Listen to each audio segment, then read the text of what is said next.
We made it to Wednesday, hump day, the middle of the week. Happy Wednesday. I hope your week has gone good so far. This is the continuation of Stefani giving her testimony of trauma and childhood abuse and how she got over it with the Father and with Jesus and how they delivered her from everything. I hope you enjoy it. This is part 2 of the conversation. And don't forget, Friday is the part 3 and the final part. So make sure you tune in Friday for the final. And we will see you then. To get with me, and I guess she wanted to show you her friend at the time. Yeah. She wanted me to see the prize that she had caught. Yeah. She thought that she had caught. But I had no interest. Yeah. But Tamisha brought this pretty girl over. And I was like, man, she's got beautiful brown eyes. She's pretty. And I was always raised, protect women, cherish women, love women, the woman you're with, not women. But yeah, that's just how I was taught to treat my woman. Yeah. And of course, I had my issues too, anger. I was never the one to withdraw. When I was going through things, I was one to fight. Yeah. I wanted blood to flow. I wanted bruises. I wanted, you come against me and you think you're better than me. I used to listen to the Suicidal Tendencies, a heavy metal band, and they had that one song called I'll Hate You Better. And it was like my theme song. You hate me, come at me with hate, I'll hate you better. I'll fight you. I'll stab you. I'll bite you. I'll do whatever I have to. I will come at you twice as hard as you come at me. So I had an anger issue. And it still tries to creep up on me. Anger. It's still it's still something there that I recognize that needs to be dealt with. But so you and I getting together, it was like two very angry people. Yeah. And I met you and we started hanging out. You were tired of your husband already. You'd been abused. And I remember you came over with the car, and I can't remember if we were together at the time or not, but you came over with his car, and I wrote like cuss words and all kinds of stuff. We were together. That was the car that we had that agreed that I could have when we separated, because he knew I needed a car. He was kind enough to let me have one of the 3 cars that he had, but he wouldn't help me with it when I needed help. And we were just so immature. Yeah. We vandalized that car. We vandalized his car and gave it back. Yeah. Had some colorful metaphors written on the seats and everything. So, but anyway, I'm not laughing because it's funny. I laugh because I was so immature. Yeah. Good Lord. I remember we did drugs and went 130 miles an hour on 270. Yeah. We did stupid stuff. A lot. But you know what? God watched out for us. He really did. But I still, even within the 10-year mark of us being married, I still had so many issues and pain. All that stuff you went through, and then not only that, but we kind of have the dark side of the knight in shining armor. Yeah. Coming to save you. Yeah, you did. You pulled me out of the abuse against me. Yeah, started loving you. Yeah, but there was still abuse in the atmosphere. Right. Yeah, that's the anger I had. Yeah. Yeah, it was there was a lot of violence still around me, but not directed at me. Yeah. Only a couple times did you direct your wrath. It was only when me. you deserved it. Only when I deserved it. I told you to do the dishes. We're just kidding. Yeah. But oh, goodness. I remember your husband coming over to where we lived, and it was me and my friend John at the time. He pulled up in the car with 4 other guys, so it was 5 of them total. We walked out on the balcony with a shotgun, asked him if he had a problem and what he wanted. And I don't even remember what he said. He said, you better take care of her. Yeah, what you gonna do? Like he had Anyway. Yeah, and so nobody got out of the car, surprisingly. I don't know why. It was just a shotgun. Well, they bring a knife, you bring a shotgun. That's right, and I would have used it too. So we moved on. You ended up getting a disillusion because there was no children involved and really no property. No properties, yeah. So he's out of the picture now. There's no more abuse. But now you're having to deal with my anger. You got anger all around, and someone, mess with you, and they got the wrath. Yeah. I felt like it was my job to protect my woman. Yeah, the disillusion that I was working on with a neighbor. We weren't living there at the time, but our friends were, and my friend told me that they had somebody just a couple doors down. This is an apartment complex. Yeah, that would help with the dissolution because he did his own with his first wife. And so I would go over there and work on those things so that I could get this dissolution taken care of and we could move on with our life. And one evening I got backed into the corner by this guy trying to leave the house, and he was trying to forcefully talk me into having relations with him and his wife. Mm-hmm. And it really scared me. And I told him, you need to let me go. And I just brought up your name. John is waiting. And his wife talked him out of what he was trying to get me to do and let me go. He had stuck his thumbs and wrapped his arms around my elbows and stuck his thumbs in my elbow and pushed me against the door in the corner. And I didn't say anything until you and I were almost all the way home in Westerville. Yeah, and I was so mad at you for that because I wanted to beat this guy with a baseball bat. Yeah. And I saved you from prison. But I did call him and I threatened his life. Yeah. And he was pretty cautious after that, just to say the least. So, yeah, you asked me to marry you, and boom, that right there was enough. This guy's going to protect me. Mm-hmm. He's not going to let people come after me. I wasn't going to let people abuse you anymore. And you didn't really have a voice because your past said that, you're not heard anyway. Yeah. So I started teaching you to take up for yourself and not put up with anybody's crap, Yeah. And, but, and then I was raised in church, so I was raised knowing there was a God. I didn't know who he was. All I knew is you say this prayer and you go to heaven when you die. We dealt with what we knew we had. The sinner's prayer is what we had. Yeah. And I grew up in a religious church, so there was really no relationship with God. Nope. But it was still kind of weighing on me through all of this, through my anger, through the drug use, through everything I was doing. And I wanted to fight all the time. Once you taught me that I could fight, I wanted to fight all the time. Mm-hmm. I wanted to fight with you. Yep. I wanted to, we fight because we don't know what we have.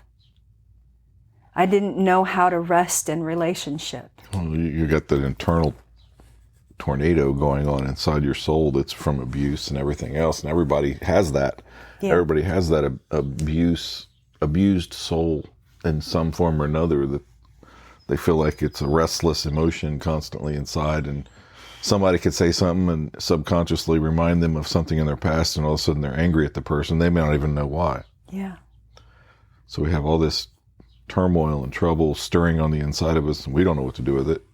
Yeah. So we mask it with drugs, alcohol. Some people use shopping. Some people use food. Yeah. I used food. Yeah. So, and then it's just, everybody has their addiction to try to appease the soul and the darkness that's going on inside of it. Yeah, if I wasn't abusing alcohol and drugs, I was abusing food. And when I would stop abusing alcohol and drugs and start abusing the food, that's when I would gain a lot of weight. And when I absolutely gave it up, I gained weight. Big time. When you gave what up? When I gave up drugs and alcohol completely. That whole lifestyle, when it changed, I gained over 100 pounds. Yeah, because like a lot of people, like New Year's resolutions and stuff, we always seem to try to change our actions, but we leave the soul untouched. Yeah. And it doesn't work. It never will work. Yeah. Everything flows from the inside out. So if you really want your actions to change, you have to believe something completely different. Your soul needs healed. Right. And I didn't know that when I decided I would allow Jesus into my life. Yeah. I did not know that. But even when you allowed him in, he came in when you were an absolute mess, didn't he? Oh yeah, I was such a mess. You and I had gotten into a really bad fight, and you came after me with a baseball bat that night.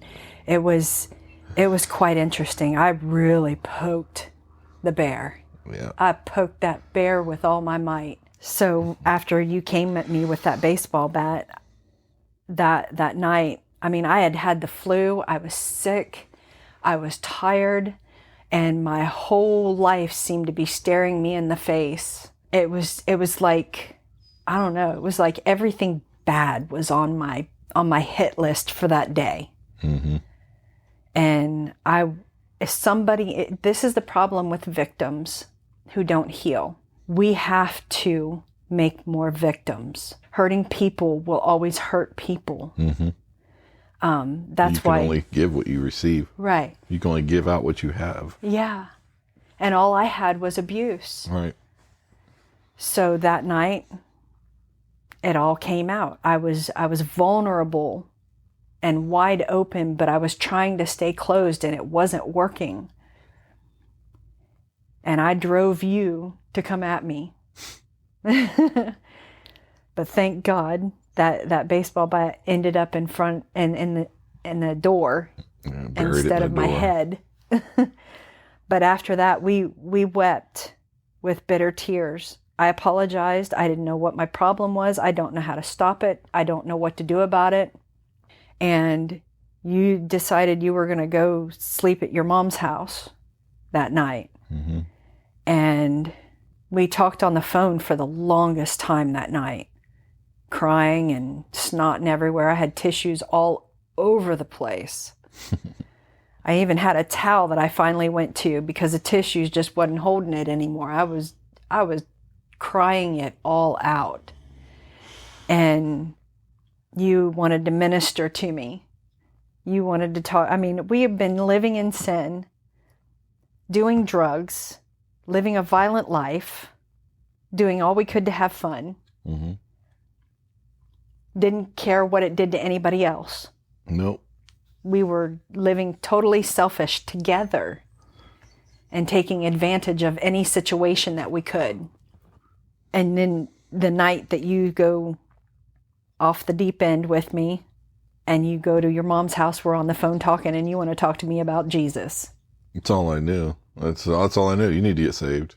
Yeah, you And kept then, telling me. You know, hey, and it's like... But see, you knew more than just what you had been taught because you had an inkling that God heals. Because I had the flu. Mm-hmm. I had actual influenza A. I was sicker than a dog. And you told me, ask God to heal you, to show himself to be real to you. And I'm like, okay, whatever. So I was exhausted, so we hung up. And that night, before I fell asleep, I asked God, if you are real, heal this. I don't want to be sick anymore. And I drifted off to sleep. And I woke up the next morning and I could breathe. I slept through the whole night and it was a hard sleep. I mean, I just had nothing left to give. Mm-hmm. And when I woke up and could breathe, I thought, there's no way that with as bad off as I was, that I would just automatically be better today. And it wasn't that I didn't believe in God. I was angry with God. Mm-hmm. That he had allowed so many bad things to happen to me. It just didn't seem like he was interested in being a savior. So that night, you picked me up and we went to your parents' church. And we went to the playground. And it had gotten dark because, you worked all day. So we're sitting on the playground square slide, the platform at the top. And I said, I don't know what to do. I know I want to be with you. I don't want to go back to life the way that it is. Mm-hmm. And you said, do you want to pray? And I said, I don't know how to do that. And you led me in the sinner's prayer. Yeah. And for the first time in my life, I felt love. It was my first time ever experiencing the Holy Spirit and knowing it was him. And I wept with joy. And it was a beautiful experience. That was in July of 1993. My first experience with Christ. The sweetest moment in my life up to that point. And it was short-lived. Right. Yeah. It was very short-lived. The corrupt soul gets in the way. Yeah. Yeah. The corruption ran so deep that even after we got off the slide and we're walking in the parking lot, you remember the pastor came out and the secretary, we were going to call the police. They weren't worried about you getting saved. They didn't Right. really give a crap about that. That's how religious it was. You even told them. They walked out and they were all suspicious, and then they saw it was you, and then they were really suspicious. Yeah, because I had a slight reputation. You were not a good boy. No, I tried to be the worst possible person I could be. I hated those people. They were so religious and looked down their nose at me for so long that I would actually try to wear T-shirts that were the most offensive T-shirts, heavy metal shirts, and just to get that shocking reaction out of them. I loved it, and so I wasn't just rebellious. I was rebellious on purpose. I pointed it in their direction. I was rebellious because I didn't know how to do anything else. Yeah, I got tired of the smugness towards me and the attitudes and telling me what to do, and it really showed. It really showed in his behavior, because when you told him she just got saved, that's when he was like, "Oh, well, we called the police." Like, wow, I'm glad the angels are rejoicing. Right? That's somebody's rejoicing. Somebody's rejoicing. Jeez. But yeah, what else was I going to go back to but my life? So after you got born again, how did God start dealing with you?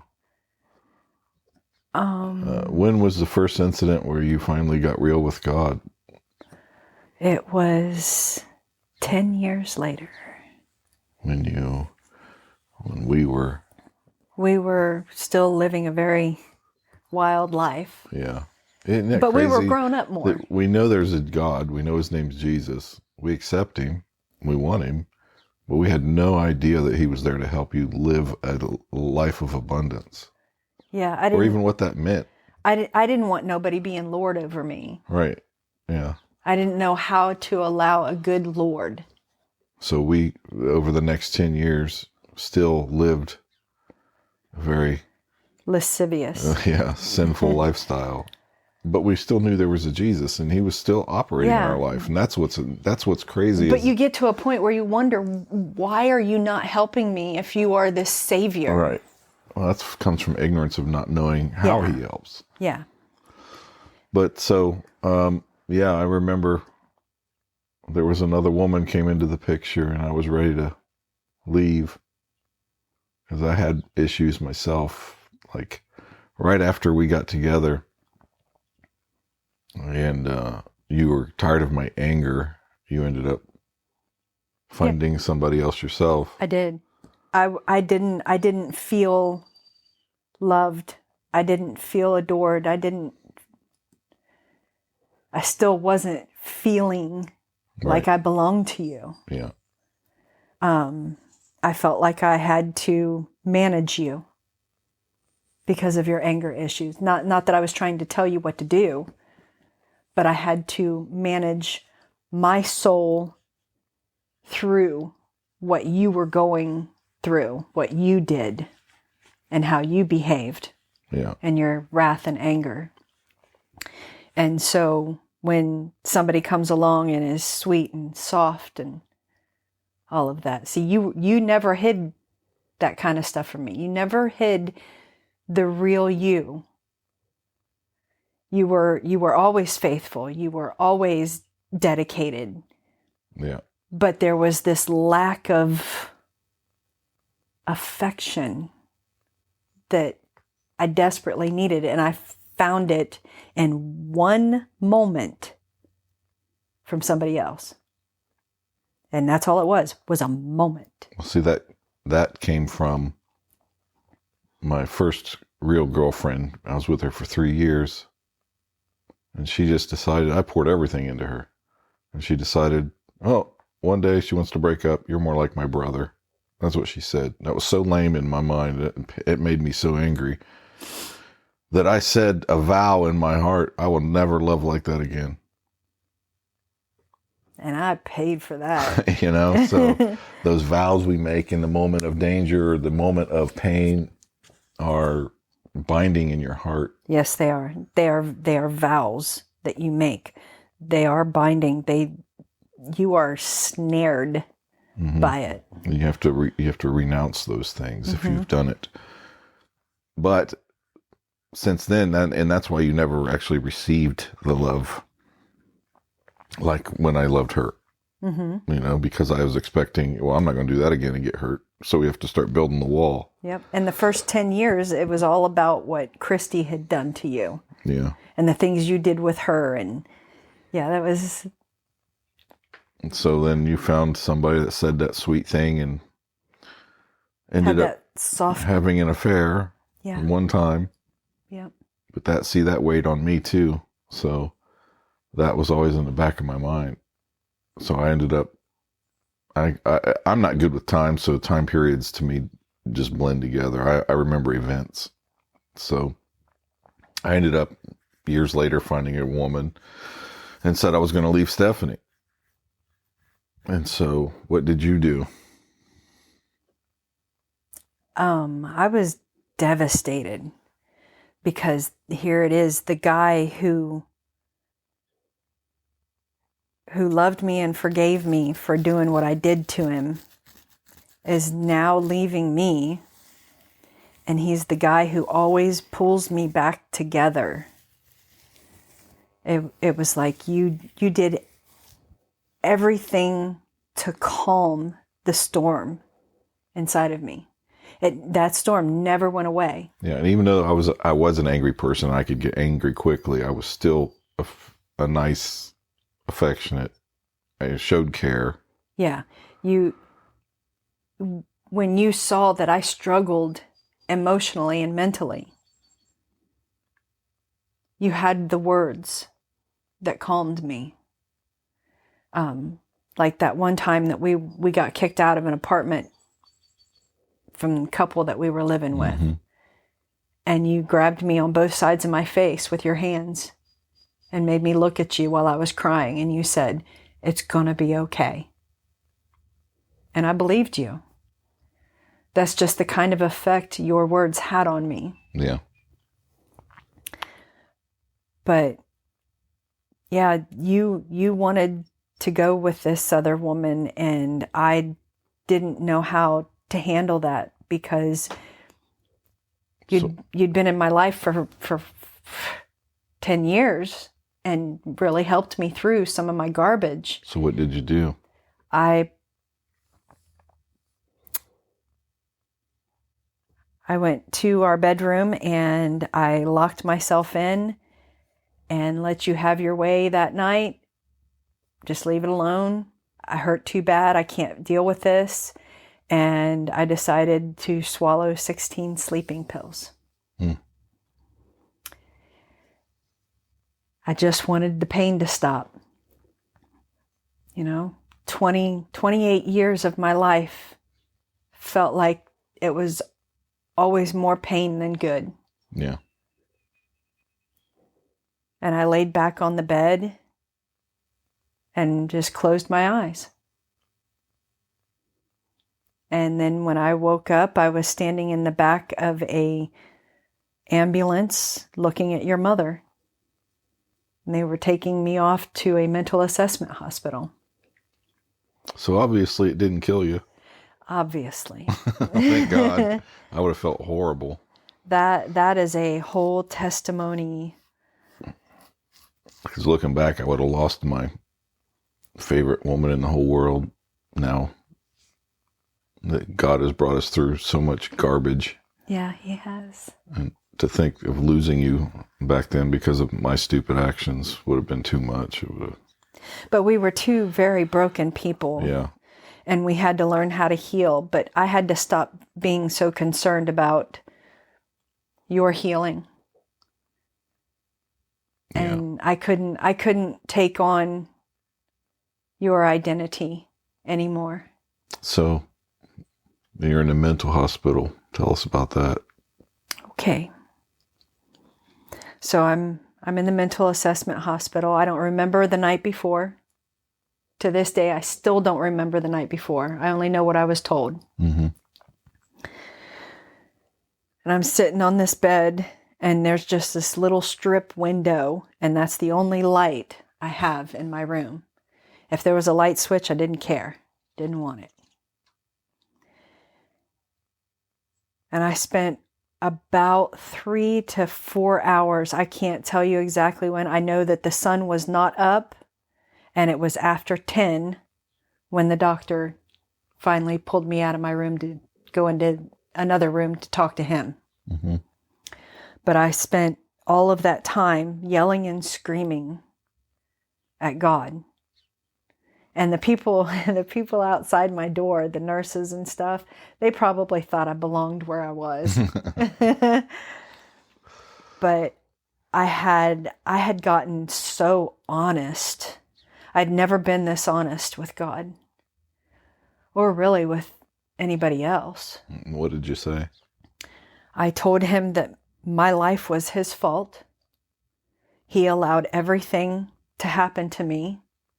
He never once stopped anybody from doing anything to me, and it was his fault. And it's funny because I told him, everything that I have done is because of those things, and it's your fault. And I knew something told me towards the end of that morning, with all of that screaming and yelling, it's all lies. And I know it sounds very dramatic, but I slumped over when I was finally done raising my fist and cussing him out. Mm-hmm. I slumped over and hoped that I was breathing my last breath and said, I'm done. And I very quietly heard, I didn't give that to you. And I said, didn't give me what? It was like exasperating. Every time I had to say something, it was exasperating. And I said, didn't give me what? And he said, I didn't give you that fear. Now, after 10 years of being in and out of the church a little bit, I'm sure I read that scripture somewhere. But it became alive in me as we went back and forth about it, he and I. Mm-hmm. So God met you in the mental institution after you got done cussing him out, telling him who he was. He was so patient and unoffendable. I said, well, then what did you give me? You know, I'm blank. I don't know what he's given me. Mm-hmm. I see no evidence of you in my life. And he said, I didn't give you fear, but love and power and a sound mind. And I went, That'd be nice. A sound mind. I heard it again. Just think of how many of us live with a mind that's in chaos and not sound when we've been given power, love, and a sound mind. I struggle with it too sometimes, and I think it's because we just have not learned to give everything over to Him and rest in faith in His finished work. Make sure you tune in Friday. Friday is the final part of this conversation. I think you're really going to enjoy it. Shoot us an email if you have any questions. If you have anything you would like for us to talk about, any part of the kingdom of God, shoot us an email. We will see you Friday.